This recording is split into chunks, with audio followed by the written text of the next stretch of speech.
Thank you, Connie. As Connie said, this is an incredibly important issue. The administration estimates that since 2000, more than 300,000 people have died in overdose deaths. A year ago this month, the White House declared the opioid crisis a national public health emergency. So here to talk about this vital issue, we have three doctors, all deeply involved in the opioid crisis. And so, Sarah, I'd like to start with you. From the White House perspective, frame this issue and the administration's approach to coping with it. You bet. Thank you. I've been very honored to join the White House, and part of my portfolio in biomedical science is addressing the opioid crisis. As was just mentioned, the president declared a public health emergency about a year ago. And then all agencies, essentially components of the White House and institutes, have found a variety of different ways to band together, to collaborate and work with states. Is it a little too, not quite loud enough? One mic fail, that's not bad.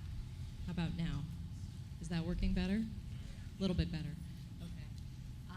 Was just mentioning that the administration has been an enormous advocate of collaboration between the agencies and between the federal government and states and communities in addressing the opioid crisis. There are three primary pillars of the administration's approach. One is reducing the supply of opioids. One is reducing the demand, so trying to break that cycle. And then the other is helping those who are facing addiction and struggling with addiction right now. As a preventive medicine physician, I like to look upstream and think, how can we stop people from becoming addicted in the first place? I'll highlight one brief activity that's been spearheaded by the Office of Science and Technology Policy, where I am, and that is the Opioid FTAC, which is a Fast Track Action Committee, an interagency group that's run under the National Science and Technology Councils. So we have numerous agencies co-chaired by OSTP, NSF, and NIH to develop a national roadmap looking at research and development needs and science and technology gaps that can be addressed by the federal government in collaboration with states and communities. So that's a research and development scientific sort of example where OSTP has had a lot of interaction across the entire breadth of the government as well as down into localities. So, Dr. Winicky, you're involved in FDA's Safe Use Initiative, running that.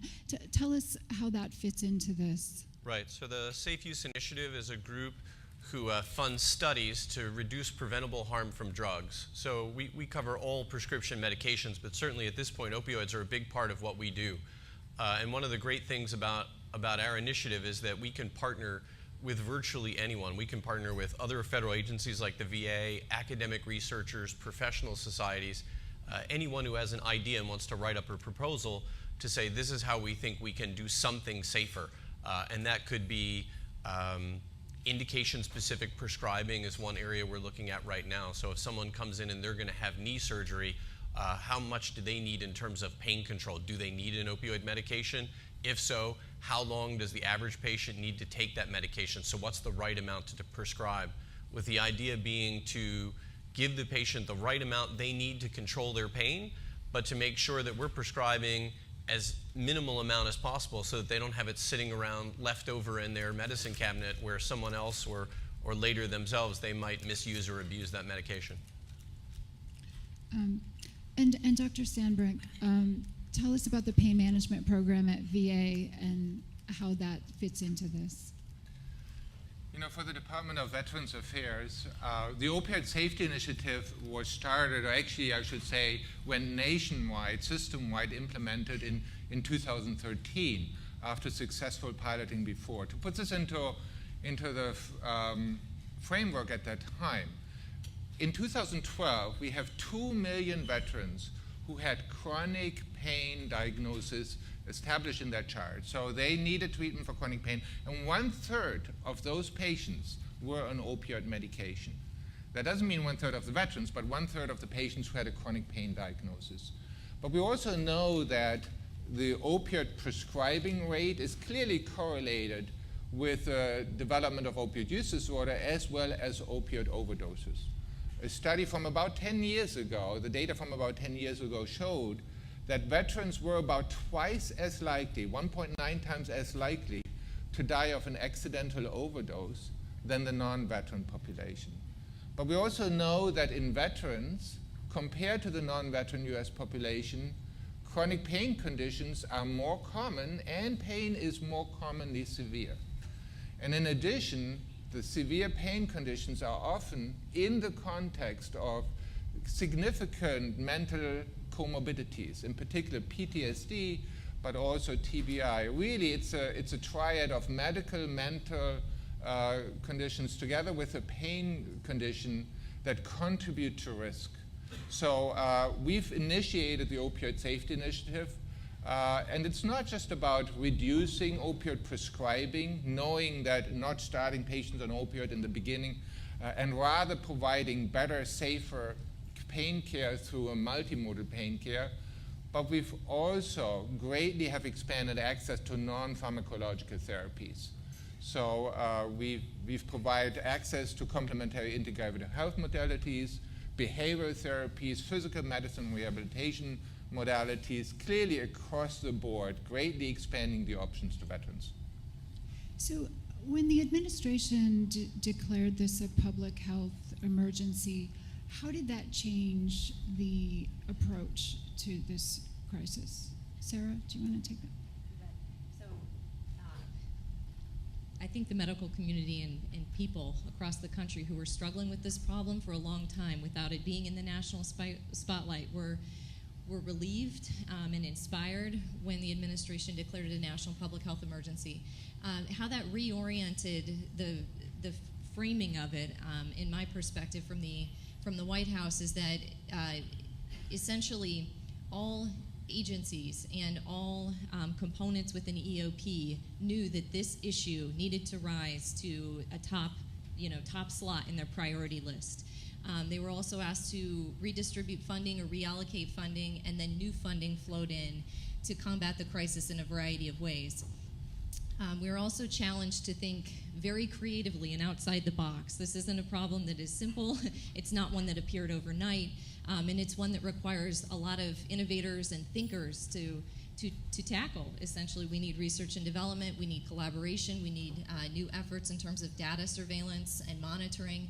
We need states to work together and physicians to work with patients and communities. So the fact that the spotlight was swung to the issue allowed us to work together, I think, more effectively and efficiently, and for everyone to reorient on what can we do differently to really turn this around before this train is completely run away in our country. What is this issue uniquely challenging in terms of interagency coordination and collaboration? It just seems to me there are so many facets of the opioid crisis. I'll make one comment and then let the other speakers weigh in as well. One of the things that has been interesting for me when I think about this particular crisis from a medical perspective, I often didn't think of the judicial system and the law enforcement systems and all of the other systems in government that are needed to really work together and make a difference. So from the perspective of the EOP, when we have cabinet level meetings once a week or twice a week, and all of the different branches are represented and talk about the ongoing efforts and the need for everyone really to think about how their efforts will work in tandem with or maybe counter to other agencies' efforts from folks that you otherwise might never really interact with. So from that perspective, I do think this is certainly unique, at least amongst all of the different types of biomedical topics in my portfolio. Yeah, I think the complexity of the opioid crisis makes it challenging because you're dealing not only with, you're dealing with a population struggling with addiction and treatment issues, you're dealing with prescribing issues, which is the practice of medicine and is regulated at the state level. You're dealing with the regulation of drugs from FDA and scheduling with DEA. But you're also dealing with things like importation, which is Customs and Border Protection, the Post Office, and FDA.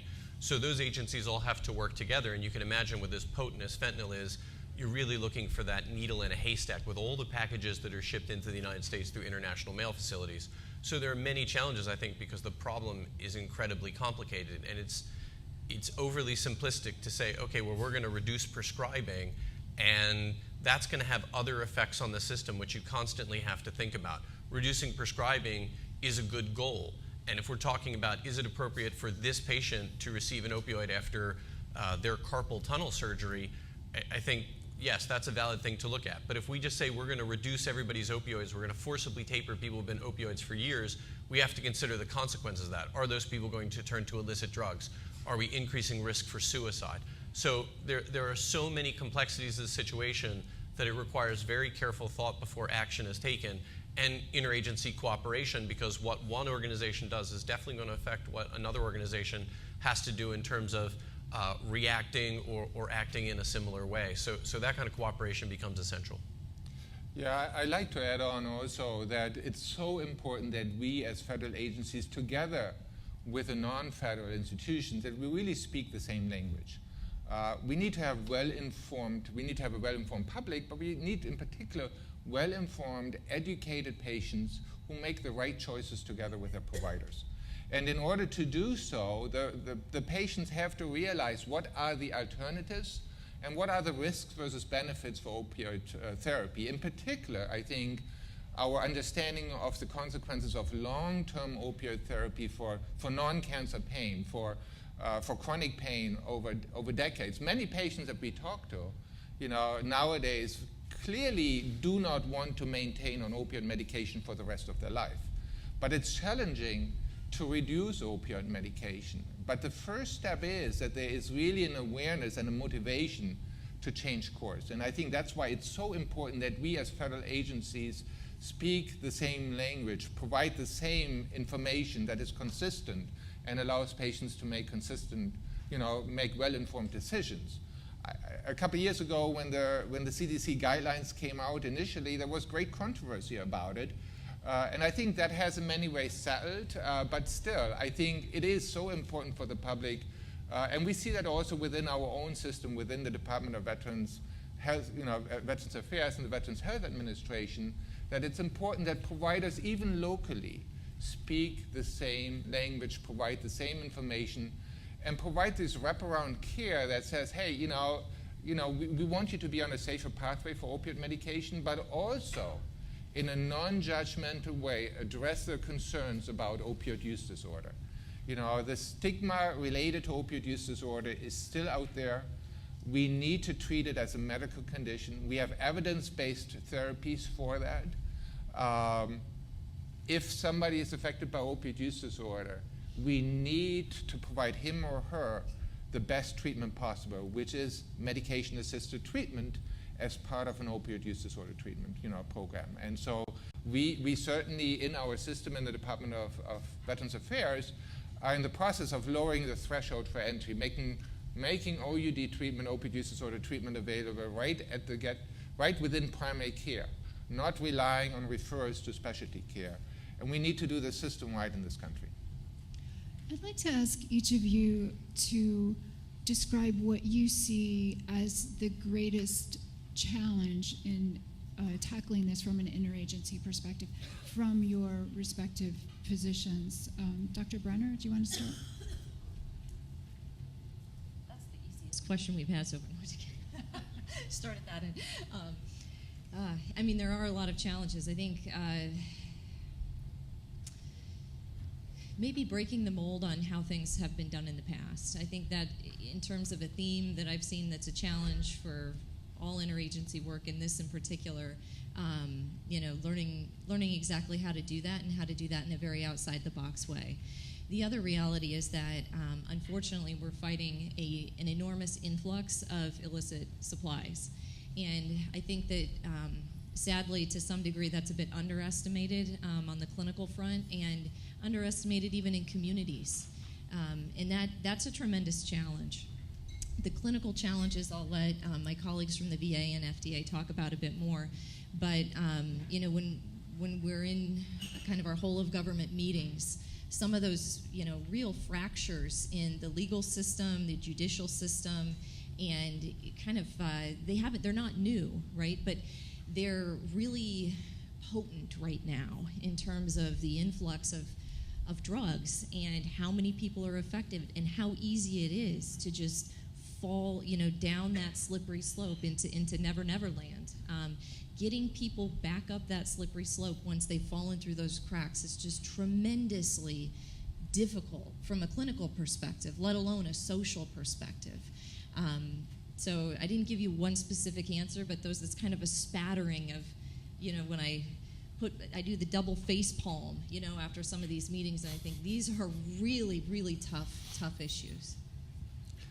I think I would think of two things. One, to me, is breaking the stigma. I think a lot of people still have this image of the person of opioid use disorder as this homeless person in an alley shooting up, and that's not the group of people that we're talking about. We're talking about people who look a lot like me.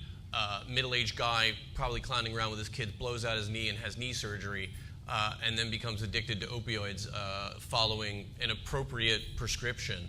And so I think as this has touched more people, slowly society is coming around, but it's still, I think, very difficult because unless you've known that person or it's been, your neighbor or their brother, it's hard for people to get their head around that this is not a disease necessarily of young impulsive people, although of course it affects everyone, but it is often a disease of the person sitting next to you, your neighbor, because again, they got a prescription medication and for whatever reason, they're a person who's prone to becoming dependent and then addicted to opioids. So in part, I think breaking that stigma and having people realize that it could happen to anyone is a really important thing. And I think, again, that's slowly happening because it's affected so many people. But I think everybody in society, right, our thinking is often slow to change as a society because we have this sort of, again, 1970s image that I keep running into when I go around to talk to groups. Just to add on in that regard, because I totally agree with you about the concerns of stigma, is that about 3/4 of patients who enter a treatment program for opioid addiction, including heroin addiction, started out on prescription opioid medication nowadays, certainly very different than 20 or 30 years ago. The reality is opioid addiction, opioid use disorder can happen to anybody. We realize that young adults, young people are particularly vulnerable to it. I just want to highlight, though, one specific concerns that we have, which is the increase in suicides that has happened and certainly affect veterans and active service members. Suicide prevention is a huge goal for us in the Department of Veterans Affairs.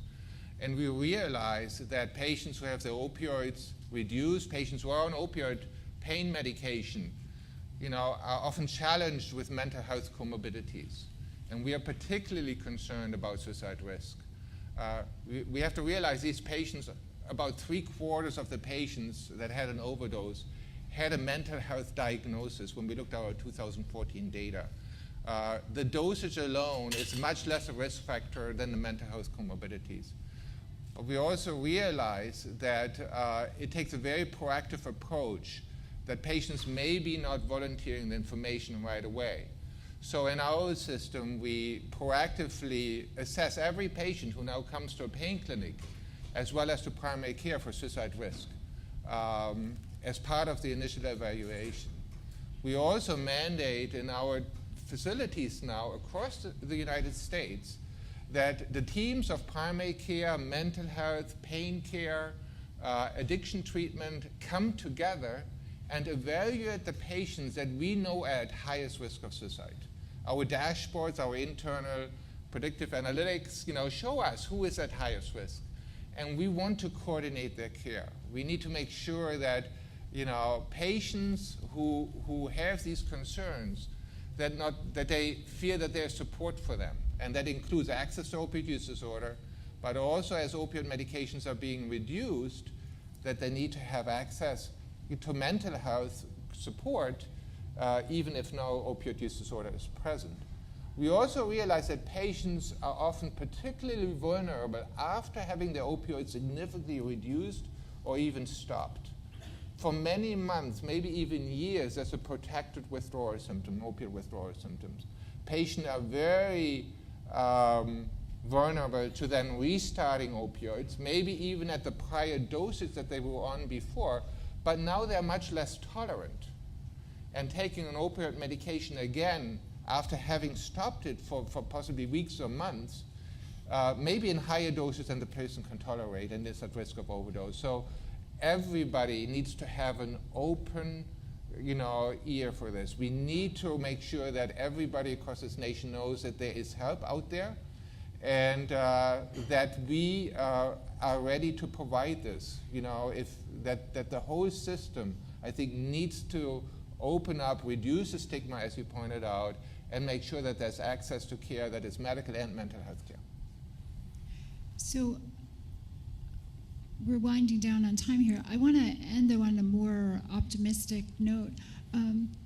What are the bright spots? What do you feel energized and optimistic about as you deal with this issue? There's a lot to be hopeful for, I think. I mean, maybe I'm just an eternal optimist, but the fact that so much awareness has been raised, I think, over the last year is a tremendous first step. A lot of these public health problems exist in the shadows, right? And they're never called out and raised to the level of awareness that I think we now have as a country around opioids. On the White House's website, the Crisis Next Door is a site where individuals, citizens, anybody can go and tell their stories and actually post and share and create communities of support. So I'd encourage you to check that out and think about this issue, even though it's sort of overwhelming in terms of its magnitude, as an individual and personal issue. If you think hard, almost everybody probably knows somebody who is struggling with addiction in one of its various stages, at the beginning, at the end. Maybe you've lost people already. It's something that each one of us can do something about in terms of reaching out to those we think might be affected, or those who we think might be struggling, or if it's yourself, connecting yourself to resources as early as humanly possible. If there's a shadow of a doubt in your head that there might be a problem, then you can do something about it. You can choose to not ignore it. You can choose not to look away from that person or that relative or that coworker, and hook them up with resources that are readily available at this point online, on many agencies' websites, and at the White House's website. So I think to sort of wrap it up on a positive note, we are all empowered to take ownership of this issue and help each other out, because I don't think it's insurmountable. I think many of the numbers here are moving in the wrong direction. We're continuing to see mortality go up each year. The latest numbers say we lost 49,000 people last year. But I think one of the things that's moving in the right direction is that since 2012, prescribing has been going down. And I think the fewer people we expose, the fewer people we're putting at risk for future addiction. So I wouldn't say that across the board we should stop prescribing opioids, right? No one's saying that. These are clearly important and necessary medicines for people that need them, right? There are chronic pain patients, there are cancer patients, there are people in hospice, and acute post-surgical patients. But in those cases where someone doesn't need it, maybe the person who has the bad ankle sprain and shows up in the emergency room, and that ER doctor takes the time to explain, well, if you wrap it up, if you use some ibuprofen, if you put ice on it, you will do just fine with this, and doesn't write that prescription. Or the person who has their wisdom teeth out, and they're counseled to say, look, if you use some acetaminophen and some ibuprofen, you will get adequate pain control here, and you will be fine. You don't need an opioid. So if we can avoid exposing people, then we've really done something very effective in not putting people at risk. And the fact that prescribing has been decreasing, trending downward each year since peaking in 2012, I think is a very, very positive thing. And that's something that we can feel good about. Hopefully that trend continues. I don't know what the right sweet spot is of, just the right amount for people who need it. But I think that we're continuing to find different surgical indications where perhaps fewer opioids are needed, or they're not needed at all. And hopefully that gets introduced into the regular practice of medicine, and we're continuing to expose fewer people. So to add on in that regard, I mean, in the Department of Veterans Affairs, we've reduced opioid prescribing by about 45% since our peak in 2012. And our data from earlier this year, the study shows that the vast majority of the decrease in prescribing comes from not starting new patients on long-term opioid therapy, which is really what we want. We want to keep access to opioids as needed for short-term, acute, severe pain conditions. But we do not really want to start patients on the same, dead end in many ways of initiating long-term opioid therapy for decades for chronic pain. So the vast majority of our reduction has to come from not starting patients again, but also, and I think that's another bright spot, is that we really provide better pain care nowadays. We have many, many more non-pharmacological options. The complementary integrative health modalities are really taking hold. We have access to behavioral therapies, physical therapy modalities, and that's not just in the VA system, that's across the nation. And I'm going to give it back to you. I see we're running out of time, but I'm pretty sure you want to say something towards the end. That's fine. I did want to add something Dr. Winnicky mentioned in an earlier conversation is go home and clean out your medicine cabinet. Get rid of those leftover prescriptions because you would be amazed at how those can lead to problems, maybe not for yourself, but for someone in your household. Yeah, the studies show that most people have opioids left over after they're prescribed, and that in some cases it's half the prescription or more. And those are opioids sitting around that can be diverted, right? It can expose someone else, and that might be your kids or your brother or sister. So there's simple ways to dispose of it. You can go to a take-back day or to a pharmacy or police station that have drop-off locations. Alternatively, many medications you can flush. There's a flush list on the FDA website that you can go to, and many of the opioids are there. Alternatively, you can mix them in a bag with kitty litter or dirt, some unpalatable substance, and throw them in the household trash. But getting them out of your house is probably the most effective thing that individuals can do to protect themselves and their family. And the next Take Back Day is October 27th, I understand. Perfect. All right, well, please join me in thanking the panel for dealing with this critical issue.